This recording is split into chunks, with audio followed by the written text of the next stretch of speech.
Hey, I heard the Grateful Dead do that same song one time.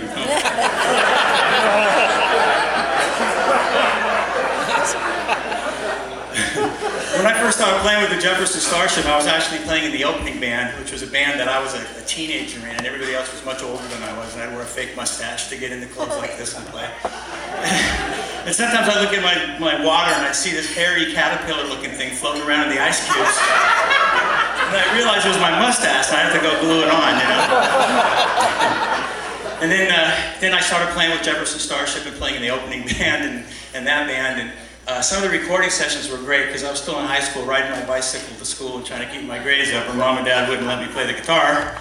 And then doing these recording sessions with Grace Slick and Paul Kantner and Jerry Garcia and Graham Nash and Debbie Crosby and all these guys in San Francisco, you know? So yeah, that's what I said. And I was doing one album that had the Pointer Sisters on it, and Santana and all the Bay Area, you know, friends of Grace Slick and the gang, and Jerry Garcia was going to do a bunch of solos, and I came in to do some rhythm guitar parts, and they had me scheduled for a few solos on the album, but I was going to do rhythm on a few tunes, and he was going to come in the next day and play solos on it. So when we were doing the basic tracks, I got a little carried away on one of the songs he was supposed to solo on.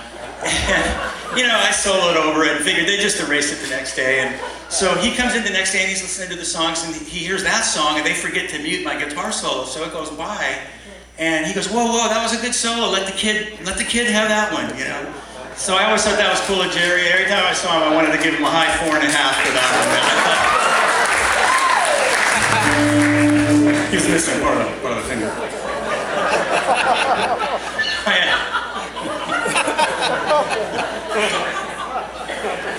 Yo, Jerry, high 4.5.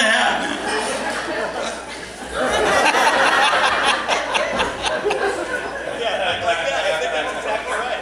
That's actually how I hold my pick down. So, but I still got that finger left.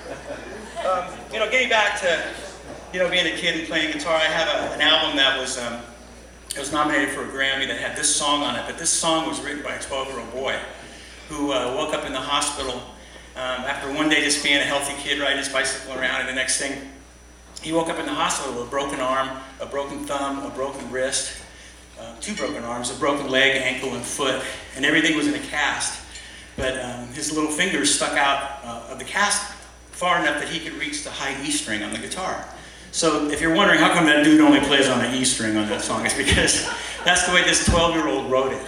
And he wrote it and he played it over and over again for his doctor, whether she liked it or not. And she encouraged him to play because she knew it would be good for his fingers and good for his soul and his healing. And so he wrote this song and he called it E-Lizabeth song because his doctor was named Elizabeth and it's all on the E string. So I'd like to play this song that was written by that 12-year-old boy. And I know the story about that boy because I'm the 12-year-old. So I wrote this in the hospital and see if I can remember how it goes. You know, since then I've had a chance to play in hospitals, and we work with the American Music Therapy Association, and we bring music into hospitals for people that can't get out to see concerts. So the music's very healing, and so I play for geriatric patients, psychiatric patients, pediatric patients, Down syndrome patients. Now I'm playing for you all, and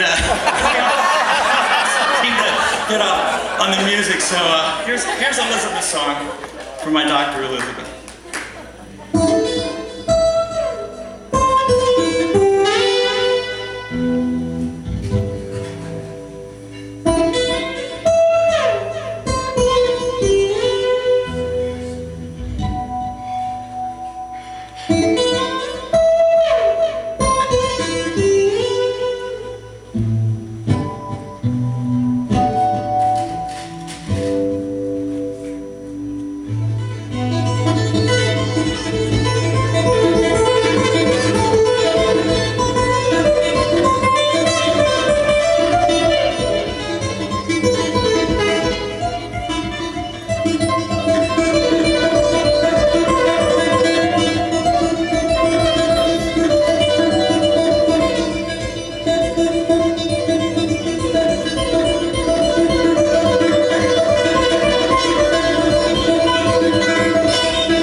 Thank you.